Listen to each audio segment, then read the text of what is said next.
Welcome to Sacrilegious Discourse. For this is what the Sovereign Lord says. Why do you need prophets to tell people who you are and what you want? If you can justify everything that the God of the Bible has done, then you can justify any of your behavior. A lot of this mentality is trickling into what is now mainstream right-wing Christianity. I am capable of empathy greater than this God of the Bible. This is a Bible that they tell kids. This is the good Lord. This is the good book. He is fantasizing about murder, mass murder. Head over to sacrilegiousdiscourse.com right now to find out how to leave us a review or support us on Patreon.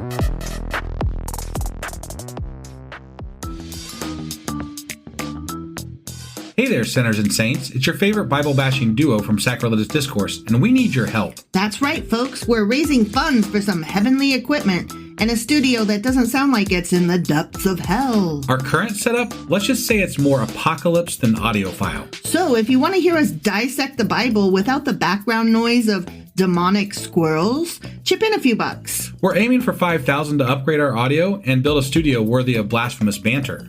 Donate today and help us spread the good word of atheism. You can find a link right on our homepage, sacrilegiousdiscourse.com. Every dollar counts. Even if it's from your collection plate. Husband! Wife! What the fuck are we doing today? Well, I would assume that we are doing more timelining of the Old Testament. Correct. And You're a Tanakh. I don't ever know exactly what we're covering, but I think we left off in the middle of something last time.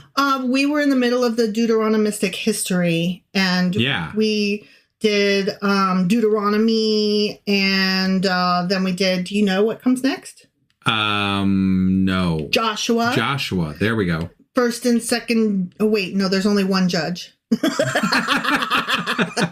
One judge, and then first and second Samuel. Okay. All right. Who does not have the good hair? No, because that's it's Samson. And we always think it's Samuel when we're thinking of, like, up until just recently. I thought it was Samuel for the longest time, but no, last week it's Samson. Up until last Tuesday, literally. Yeah. That fucked me up for a long time. Mm-hmm. So we're doing First and Second Kings today. Just a recap. All right. Okay. Yeah. Oh, and this is a live Discord. Oh, yeah. Yeah, so if you haven't ever joined us before on a live Discord, you need to do it. You need to go down to the show notes right now, or head over to our website, because there's a link right there on our website, sacrilegiousdiscourse.com. Mm-hmm.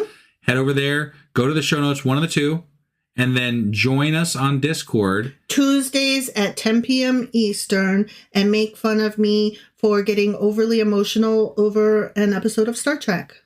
And just join the fun banter that is always happening, because it's fun. And also be prepared to wait an hour past 10 to actually get the beginning of the episode. Well, we start hanging out at 10. Yes.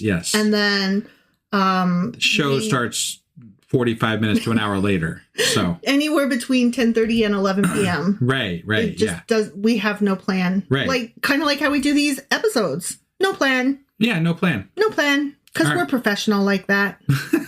All right. Are you ready to get into this episode? Sure as fuck am. All right. Let's do this. Okie dokie.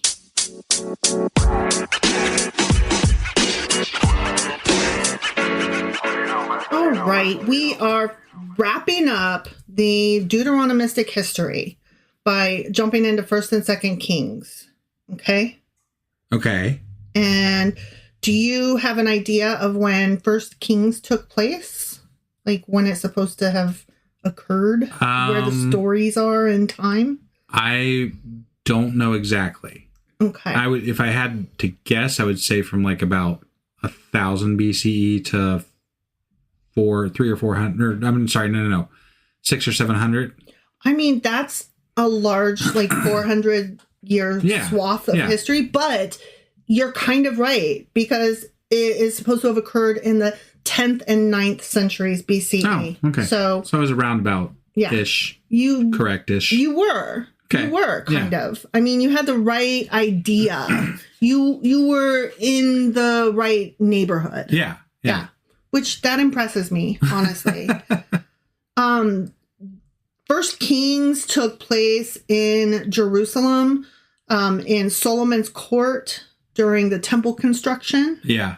And then it also took place in Samaria, which was the capital of the northern kingdom built by Omri. Okay. All right. I love that name. And I forgot that it's a Bible name. And the only Omri I've ever heard is the main character, little boy in The Indian in the Cupboard. I would have not come up. I mean, I did read that when I was younger, but I would not have come up with that name from the book. I couldn't. I barely remember anything about that. Yeah.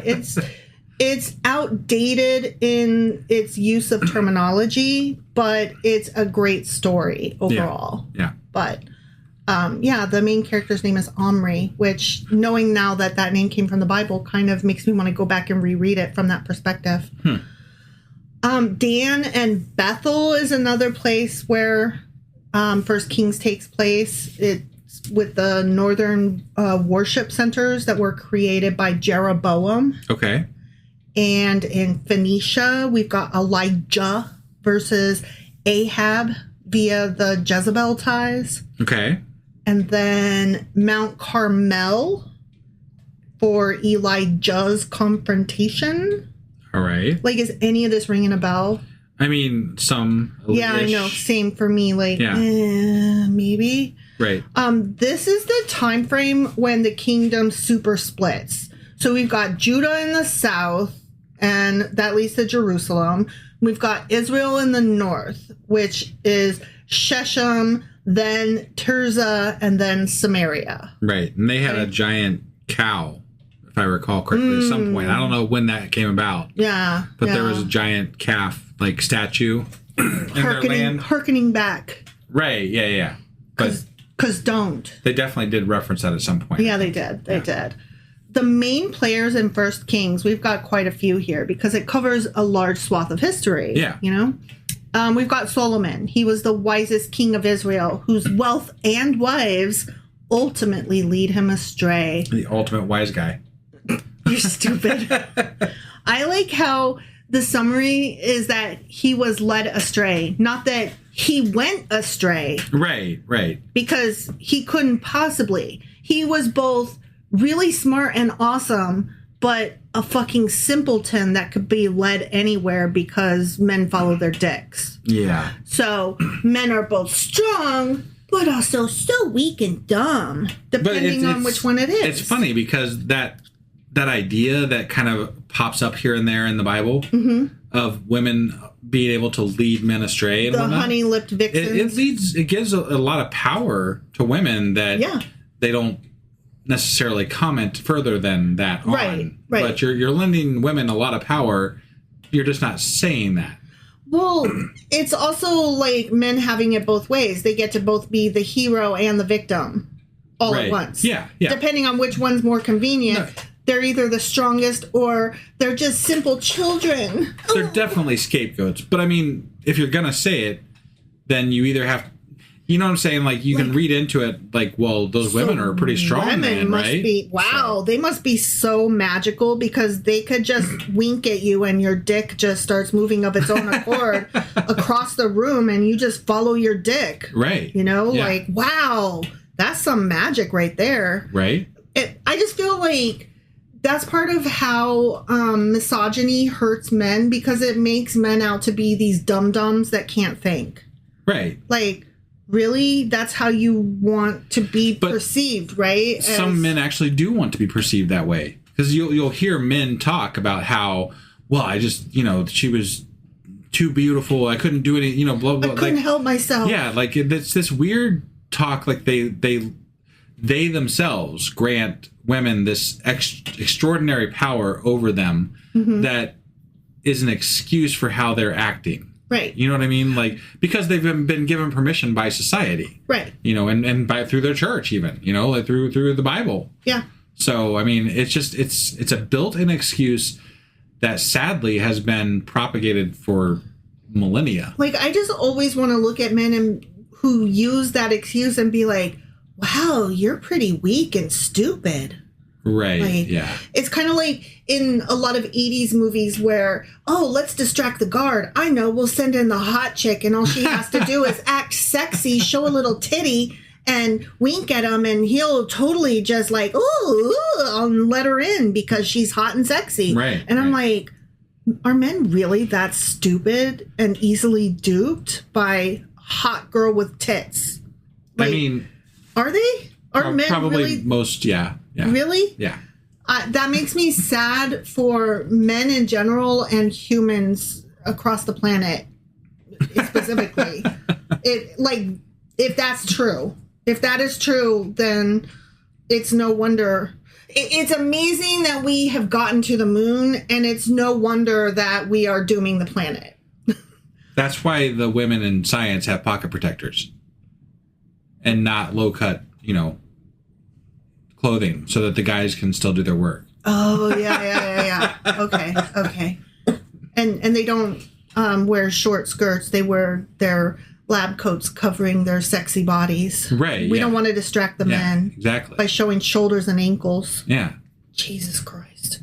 Okay, so another main player. I could go on this topic forever, just so you know. Let's not. I'm not going to. I'm so annoyed with men right now. Okay, so another player in First Kings is Rehoboam. And I really liked that name. Like, I remember liking that name. It's fun to say. Say it. Rehoboam. Yeah. It's like so bouncy. That was Solomon's son whose harsh rule caused the kingdom to split. Yeah, he was not great. And then there was Shemaiah. And he was the prophet who stopped Rehoboam from attacking the northern kingdom. And I don't remember that guy at all. I don't either. Yeah. Okay, then we had Jeroboam. I remember that guy. Me too. Yeah. He was the first king of the northern kingdom who set up alternative worship sites. Okay. And I don't really remember him doing that. I do, because they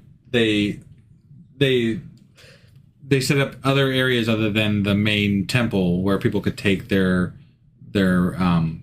sacrifices to and such. So, okay. And I think we talked about how their population probably had increased and they needed other places to bring things. Yeah, I do remember that. Other things like that. And there was a question about whether they were legit or not, because it's like, well, okay, yeah, they're making them like strip malls, but also, right. You got these sacrifice food deserts.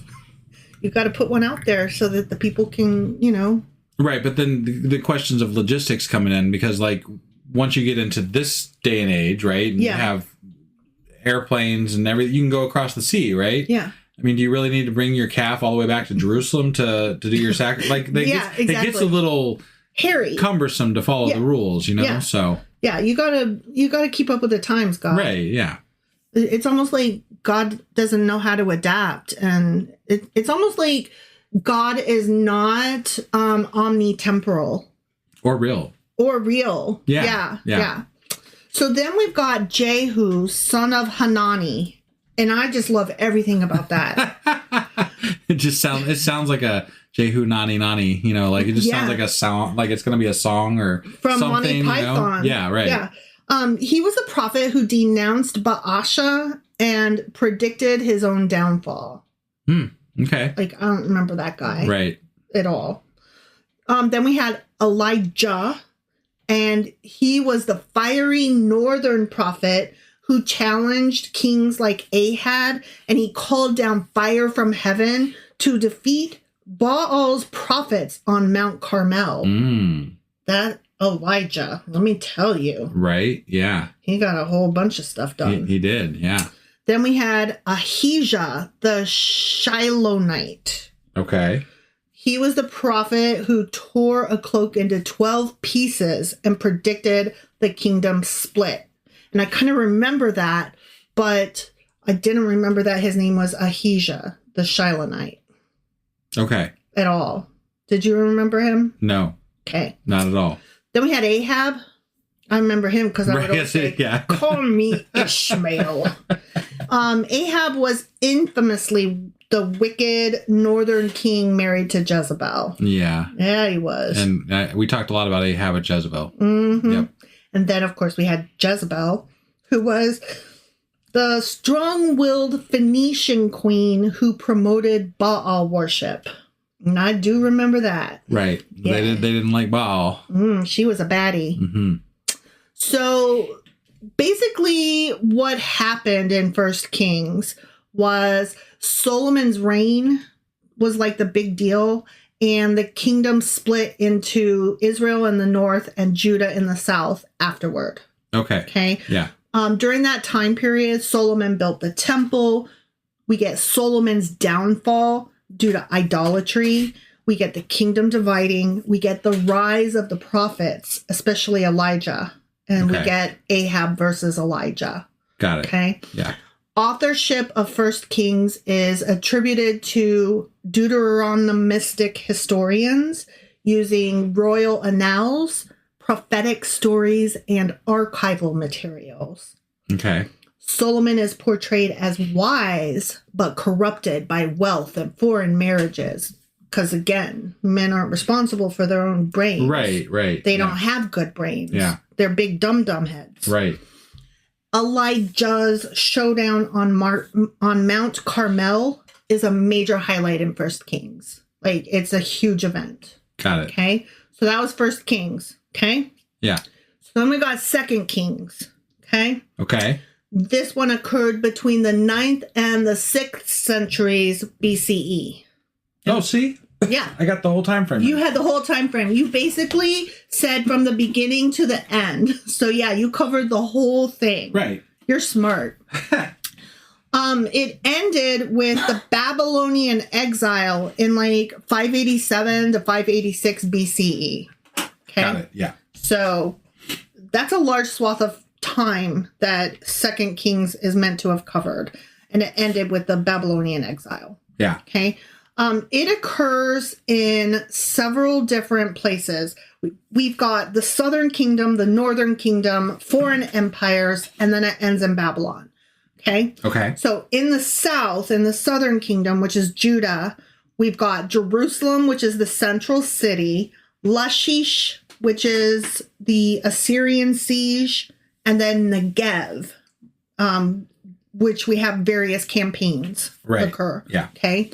In Israel, the Northern Kingdom, we've got Samaria, which is the capital, and it falls in 722 BCE. Okay. Okay. We've also got Galilee, and that's where we get some Elijah stories, not Ja.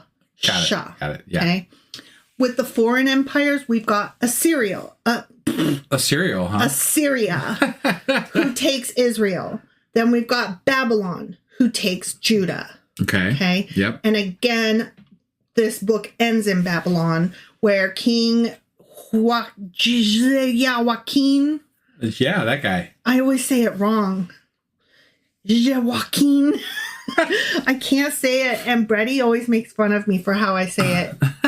So, I just have it wrong. Anyway, that king guy, he's released from prison. Okay. Got it. Yeah. So here are some of the major players in Second Kings, and more than that, here are where the minor prophets live, like people who have their own book in the minor prophets, like later on in the Bible, later on in the Old Testament.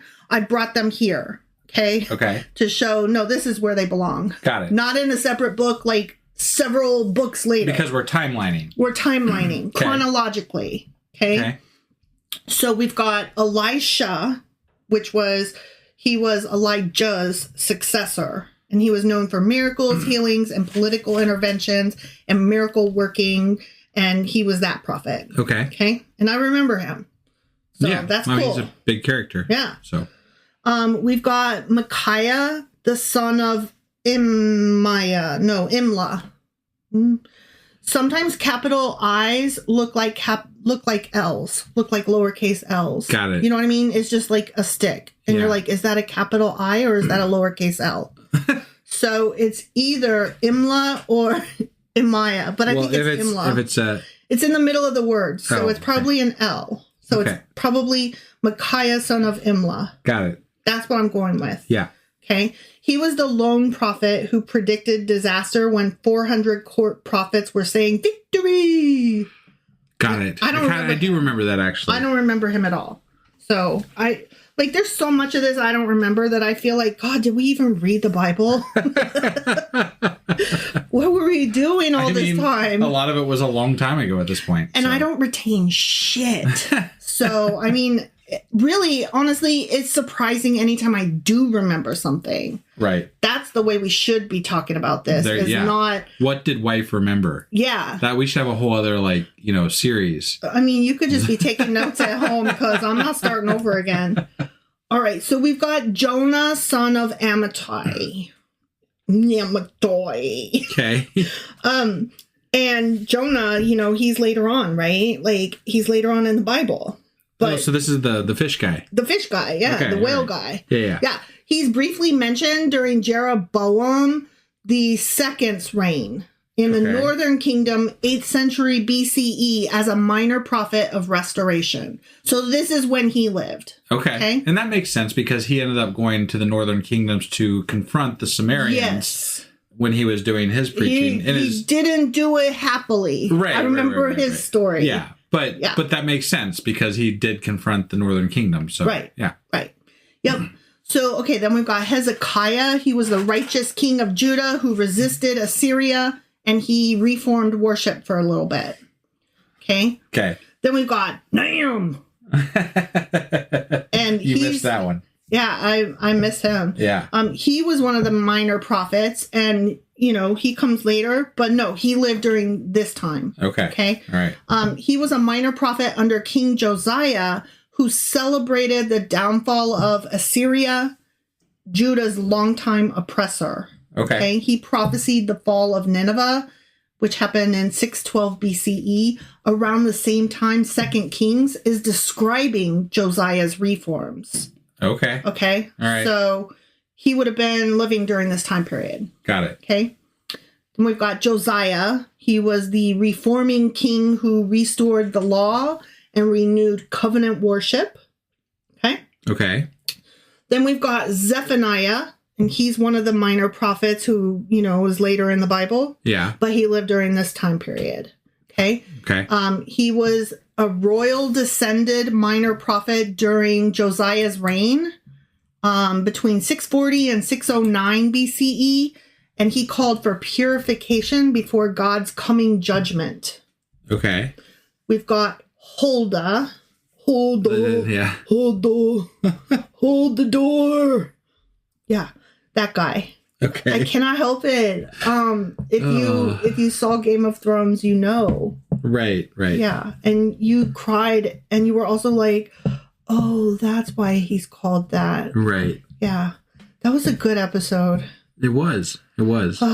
Of a show that ended so shitty. Yeah, and had absolutely nothing to do with the Bible or this guy. But it was more entertaining. I mean, you got to give me that. The Bible's not fun. So I take what joy I can where I find it. Sure. All right, so Huldah was the prophetess who authenticated the rediscovered book of the law in Josiah's day. Remember they that's right. They found Moses' book after in the library centuries and centuries. And she's like, it's totally real. Oh, there it is. Oh, there it is. It's totally real. Yeah. And then we've got Manasseh. Yeah. Do you remember him? I remember the name. You remember me going, Manasseh? I do. Yeah. He was the long-reigning king whose idolatry is blamed for Judah's eventual downfall. Yeah. Because when you are not praying to Yahweh, he gonna get you. I feel like there were so many downfalls of Israel that I kind of lost track of which ones mattered the most and who was responsible for them, because ultimately it was whoever was these things happened. Whoever was the king at the time. And honestly, if you're blaming the entire thing on one guy, then it's kind of like, are you telling me God punished an entire people because one guy fucked up? And we talked about that at the time, that's too. Just not okay either. Yeah. That's if you're going to blame it on anybody, you'd want to blame it on everybody. Yeah. Because that makes more sense. Not that anything made sense that we were reading. No. But, to say that it was his fault, That's giving him way more credit than I think is due. God? No, this guy is king. The king. Yeah, like I just, if God is punishing all the people for one person's choices, then there's like a whole other set of problems that we need to address beyond, the fact that he's already a dick. We did talk about that at the time, though. No, Multiple times we talked about that. I know. All right, so then we've also got Nebuchadnezzar, which is the name of the Morpheus's ship in the Matrix. Yes, I mean, is. Look. When I first saw the Matrix, that was the first time that I had ever heard of Nebuchadnezzar. Right. Nebuchadnezzar is a Babylonian king, right? That's right. Yeah. He is the Babylonian king who conquered Judah and destroyed Jerusalem. Right. Good on you. Yeah. I just only remembered the name, not anything about him or what he did. So good on you. There's the name that I can't say, Joaquin. Okay. Joaquin. I'm sorry, Brady. This guy was the king of Judah who was taken into Babylonian captivity and later shown a small mercy. That's right. Oh, that's right. He was the one that kind of like, I feel like he was the one that came back eventually too, or like fought for their release or whatever, and he kind of made his way into the good graces of the Babylonians and like got them some wins, sort of. I feel like that sounds right. Yeah. I could be wrong about that, but I feel like that's part of it. So sure, I'll let you have it. Yeah. All right, we've got Amos, and he shows up later, but he's in this book. Got it. He lived during this time. Okay. Okay. He's a minor shepherd prophet under Jeroboam II of Israel and Uzziah of Judah. And this was in the 760s BCE. Okay. And he's the guy who warned Israel that social injustice would bring Assyrian destruction. Wait, I feel like we just jumped around because you were talking about Nebuchadnezzar, which is in like the 500s, but then you backed up to the 760s. Correct. These are out of order. Oh, okay. I thought we were timelining. Yeah, but they're all during this time period. So I just have a list of them. I didn't put the list with in possible order. 200-year swings. Yeah, okay. Definitely. All right. But it's all in this book. Okay. No, I thought they were going to be in timeline. Like, I thought they were going to be in order. Look, I should have done that, but I made my list of people that are in this, that live during this time period in this book. And then I only just now, as we're recording this, realized that I should have taken that further step. But I didn't. I thought the whole point of this was to, like, linearly go through how are these all laid out. So yes, but this is my people list during this time period. No, I get it. They're all in this general 400-year time frame. 200. I mean, we went from the 1100s to like the 400s, but 600s. We're in a 200-year time period. Yeah, right no, now. I got it. Yeah, yeah. It's my list of people somewhere. I mean, we celebrate things somewhere within the 200-year time frame. So that's fine. Yeah. Yeah. This guy was around during these couple of centuries at some point. You could just go ahead and say, I fucked this up and I did a lousy job and I did not get this right. Go ahead, say it. No, I'm good. You just said it. Okay. So we're fine. Okay, so I won't hear anything else about it? Nothing else about it. Yeah. Okay. So the next guy, not necessarily chronologically, because my list was more just listing them all in here. Right. In no particular order. Yeah. Which was silly. It was silly. Right. Was Hosea. And he was a minor prophet who shows up later in the Bible, but he's lived during this time period. Which time period is that again? Fuck off. I'm sorry. I'm serious. I'm trying to figure out which time period. This time period. The First Kings. Which is a 200-year swing? It's the 9th to the 6th centuries. So probably like 700-ish. Okay, so we don't have an actual time frame, though. I'll get there in a minute. Hang on. Okay. Oh, yeah, see? Yeah. Listen. He was a minor prophet who lived under several kings. Uzziah, Jotham, Ahaz, Hezekiah in Judah, plus the last kings of Israel through Israel's collapse, the fall of Samaria in 722 BCE. And I said the 700s. See? Okay. Right. See? Yeah. His broken marriage symbolized Israel's unfaithfulness. Do you remember that? Yes. He's like, my wife is a whore. My wife is a whore. Right. Yeah. Yeah. Before the fall of the northern kingdom. Right. I remember him now. Yeah. He was gross. Okay. Then we have Micah, who's also the 700s. Okay.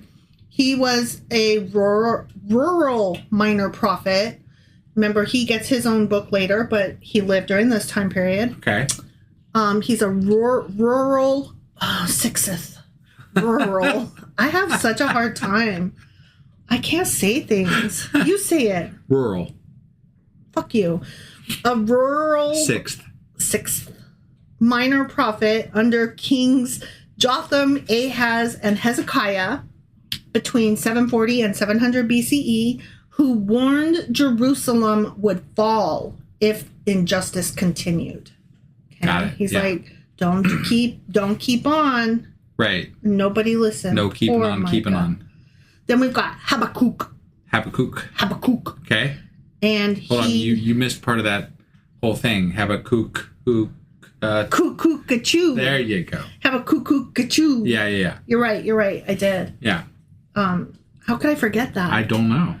That makes me sad. Maybe I'm going crazy. What?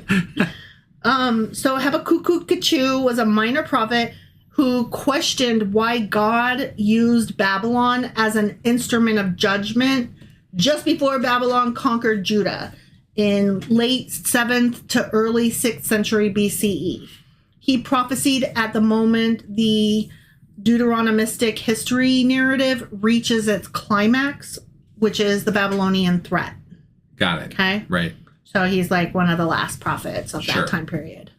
And then I have like a asterisk here for maybe Obadiah. Remember him? Like we have no idea. He might have been during this time period. Oh. Got it. If his prophecy stuff is dated early, his prophecy may have come during or just after the fall of Jerusalem in 2 Kings chapter 25, but many date him slightly after that, so he may have come later. Okay. He might have lived during this time period. Who fucking knows? Okay. Okay? Yeah. So, 2 Kings continues the divided kingdom story, showing the decline of Israel and Judah due to idolatry and justice, and ends in both kingdoms falling. Yeah. You know, united we stand.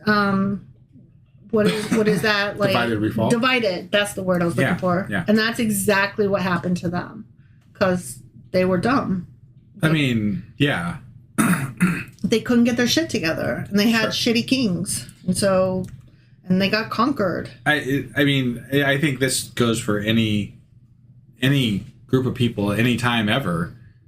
People seek power, and they aren't always great. Yeah. And sometimes that causes places to fall apart. Yeah. And it did.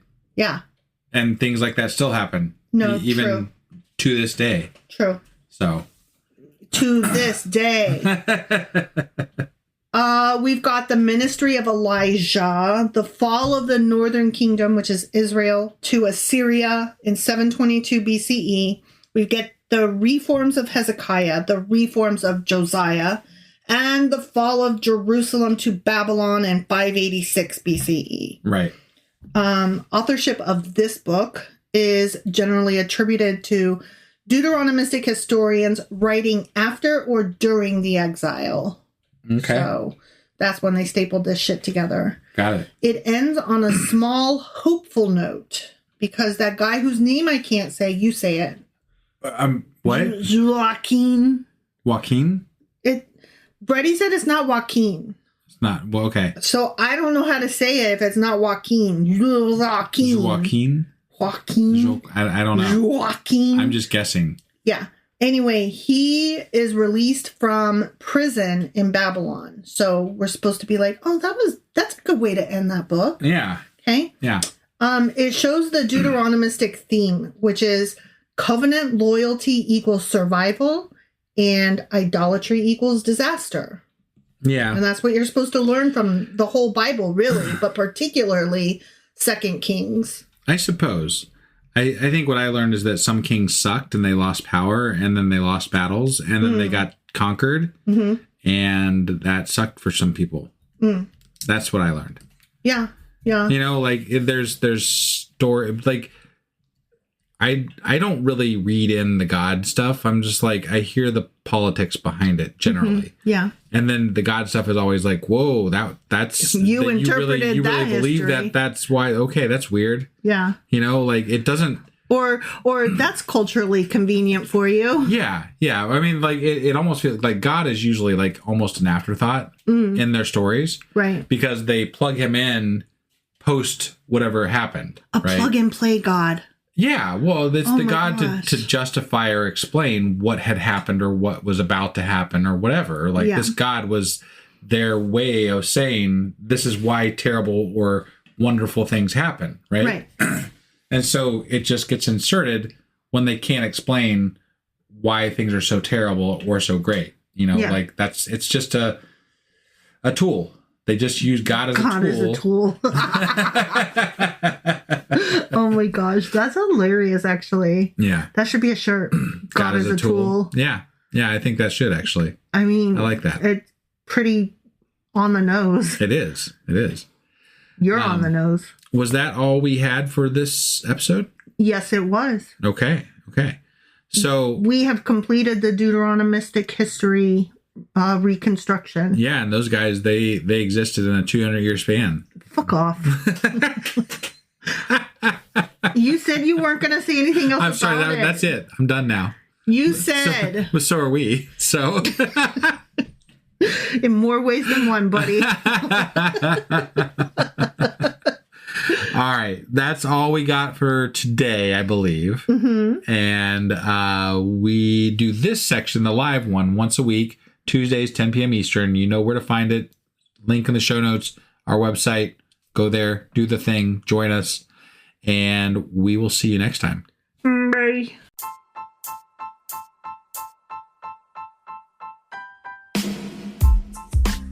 Hey, wife, I guess that's the end? But husband, that's just sad. It doesn't have to be. We are on lots of social media platforms like Twitter. Our handle there is sacrilegious_D. For D's nuts. Oh my God. Stop doing that. Anyway, we're also on Facebook, Instagram, and Pinterest. There's a link to all of our social media sites at our website. Ooh, we have a website? Yeah, it's sacrilegiousdiscourse.com, where you can also find a link to our merch shop. We have a merch shop? Yep, we have podcast-themed clothing, mugs, notebooks, and more, as well as an atheist and science-themed products. Wow, our fans should really go check that out right now. Definitely. They can get in touch with us by sending an email to sacrilegiousdiscourse@gmail.com. But before they do that, we could really use some help. Oh yeah? With what? Well, it's not free running the podcast, and we need some financial support in order to get better equipment, which will free up time so we can concentrate on our podcast and our fans. Okay, so what should they do? Head over to patreon.com/sacrilegious discourse and sign up as a contributor on our podcast. Supporters there receive additional bi-weekly episodes that we record just for our Patreon members for as little as $2 a month. Also, we'd really appreciate it if you would like and subscribe on whatever platform you're using. And Apple Podcast reviews help us out tremendously. Like and subscribe. Leave an Apple review. Join us on Twitter. Support us on Patreon. That's a lot of instructions. Don't forget to say thanks. Thanks. Okay, bye.